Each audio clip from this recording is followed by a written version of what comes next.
Abonnez-vous sur votre chaîne OSR Monde et activez la cloche pour ne rater aucune de nos prochaines vidéos. salaamaaleykum mbokki waa Sénégal, salaamaaleykum mbokki Afrique ndax coow li lëmbee suñu réew mi kenn réeréwul mbir ni fii ba bitim réew ñi ngi bàyyi xel Sénégal. sànq ci bëccëg rek laa jot Théa Olivier mu di benn journaliste bu RFI bu ñu accrédité fii au Sénégal ñu doon ci waxtaan. alors ndéem médias étrangers yi ñooy dem ba di ko suivre kon nag maa yay ne salaamaaleykum waa Sénégal, salaamaaleykum waa Afrique, salaamaaleykum waa àdduna. yàlla dafa information complémentaire bi ma bëggoon joxe ci démarche yi nga xam ne ñun ñu ngi ko doon def ngir dox tànku jàmm ci diggante soxna Adji Sarr ak ki mu tuumaal di Ousmane Sonko. précision bi ma ciy dolli mooy ñun pour wujje ak avocat yi suñu kuréel bi ñu tuddee le collectif des religieux pour la préservation de la paix civile buñ la ne kan moo ko jiite bu ñu ne abbé Jacques Seck rek normalement xel wal na dal ndax abbé Jacques Seck symbole bi mu représenté ci dëkk bi en tant que éminente personnalité de l'église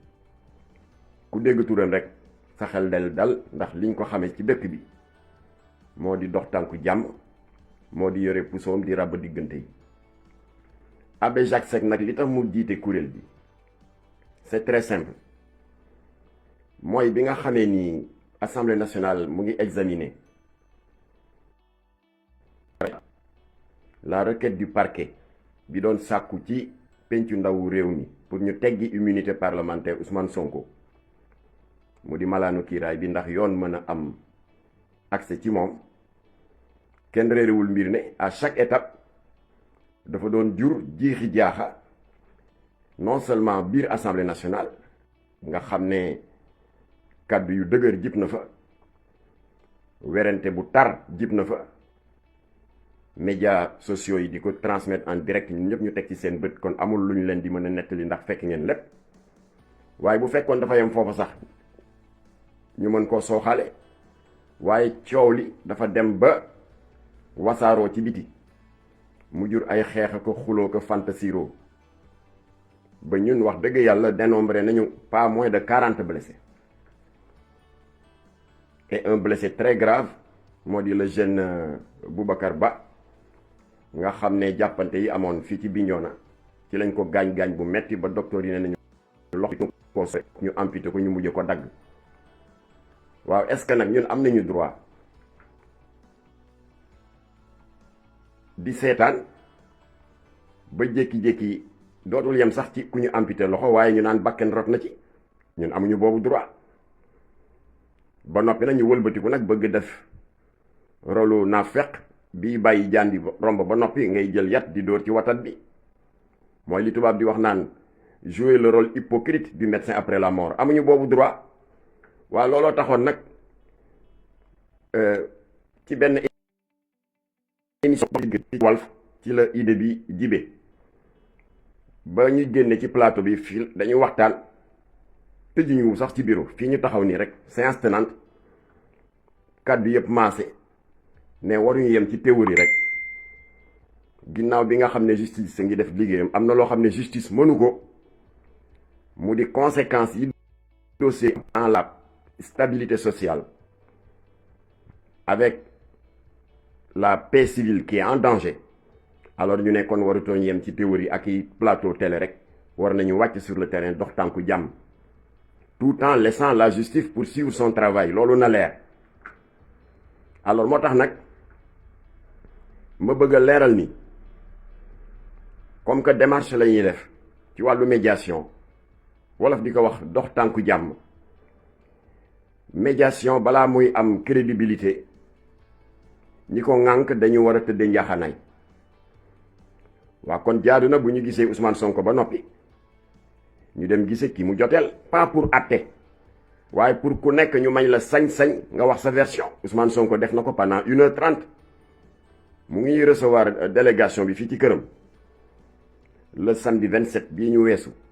de 16h à 17h30 kon suñu waxtaan ak moom itteel na ko te jox nañu warma ak yar ak teggin waaye ñiy nëbb Adji Sarr nag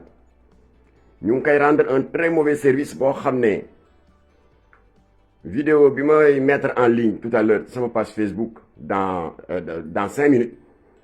danaa ci wax lu bari waaye kaddu yi ma yëkkati nag li ma ci jublu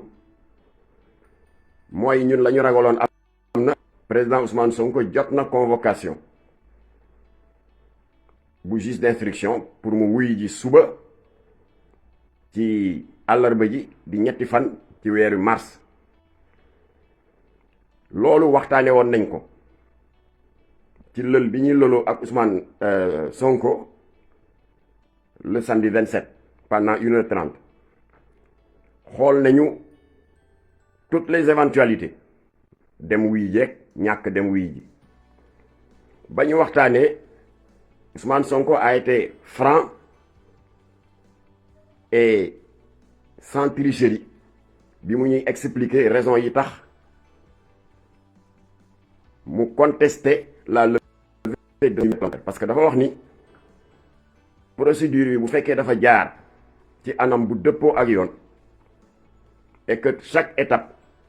saytu biñ ko war a saytu mu nekk lu impeccable moo xam bi requête bi egsee ci bureau assemblée nationale ba bureau bi pare jébbal ko la conférence des présidents ñooñu pare daal di ko jébbal l'étape suivante mu di la commission ad hoc ba ni séance plénière bi di amee le dernier mot expliqué nañu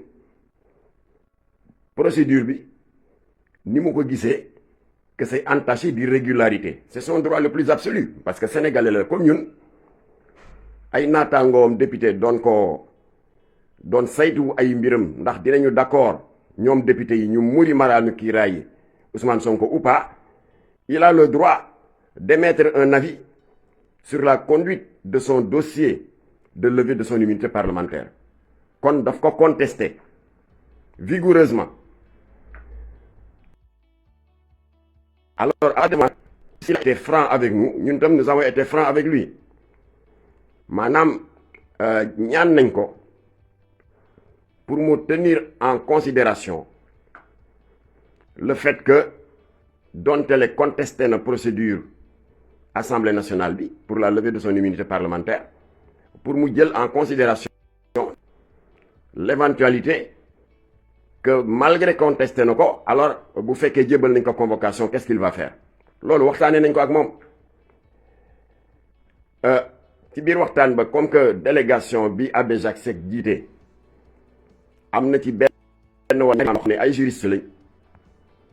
ñu daal di évoquer l'article 186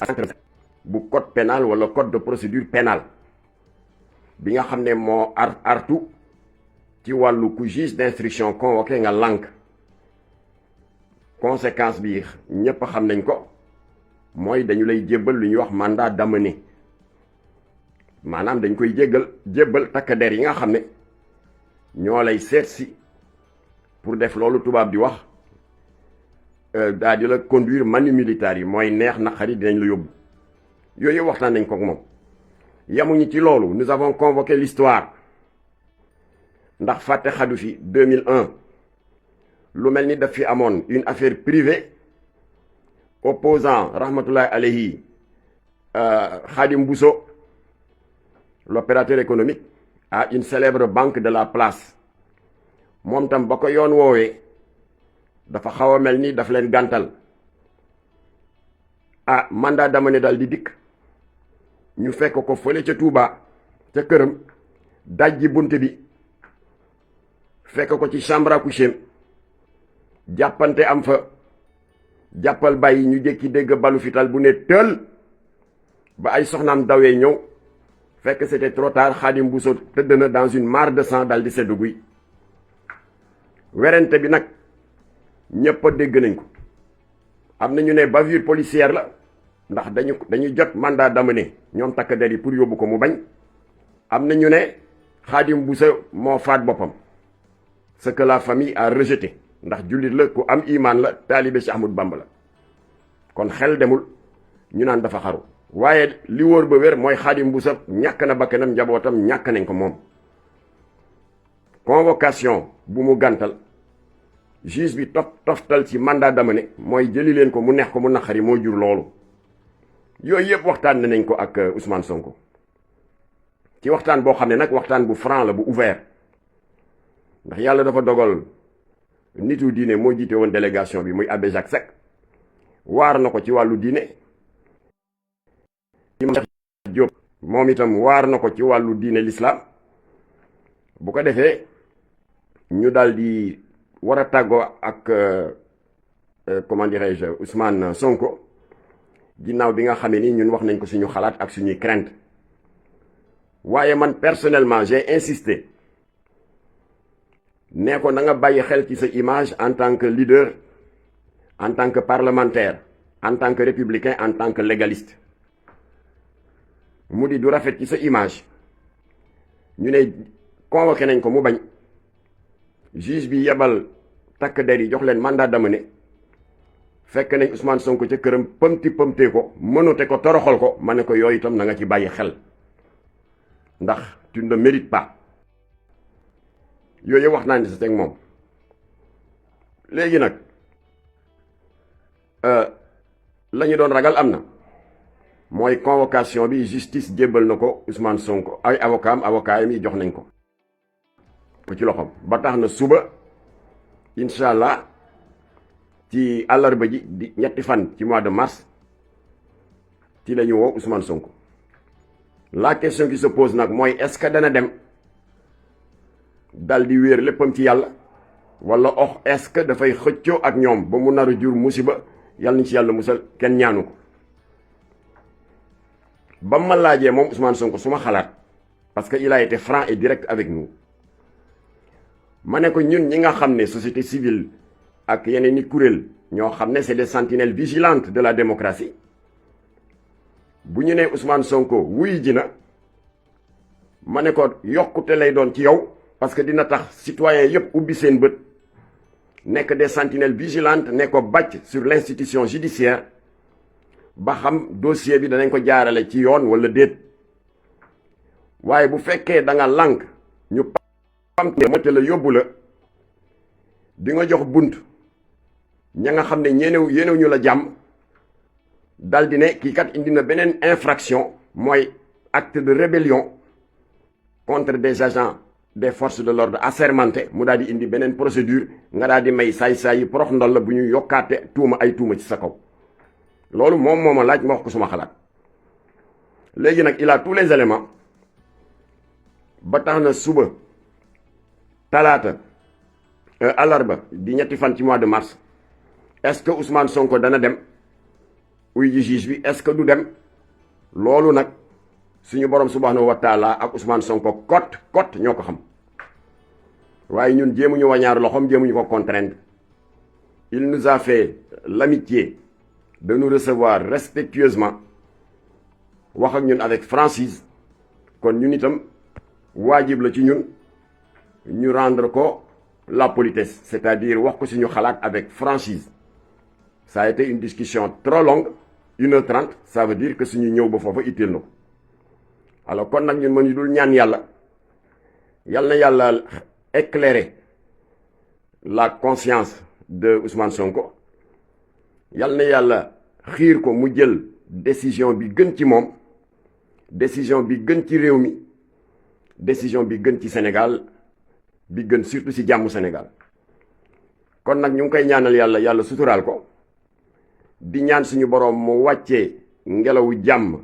ci réewu Sénégal yal na yàlla dàqal réew mi seytaane suñu kilifa diine yi yal na suñu boroom saxal leen ci kanamu njaboot gi ba mu yàgg lool ñoddi seen fan te mu ànd ak wér yal na yàlla def jàmm ci réew mi làqal ñu Sénégal fu yàq yeggul asalaamaaleykum wa rahmatullah. Abonnez-vous sur votre chaîne OSR Monde et activez la cloche pour ne rater aucune de nos prochaines vidéos.